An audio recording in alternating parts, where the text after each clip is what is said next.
আজ আমরা শুনব শিয়াল আর আঙ্গুরের গল্প। গল্পটি শুনতে থাকুন আর এমন আরো মজার মজার গল্প শুনতে অবশ্যই সাবস্ক্রাইব করুন আমাদের চ্যানেলটি। আর হ্যাঁ, লাইক শেয়ার করতে ভুলবেন না। তো চলুন গল্পটি শুরু করি।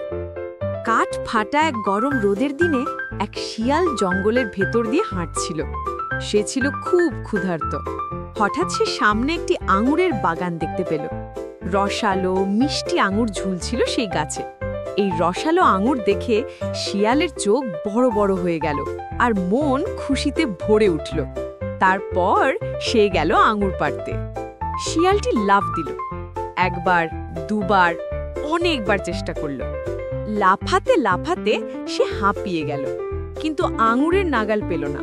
তখন সে রেগে গেল আর রেগে গিয়ে বলল, এই আঙুর টক, খাওয়ার অযোগ্য, তাই এই আঙুর না খাওয়াই ভালো।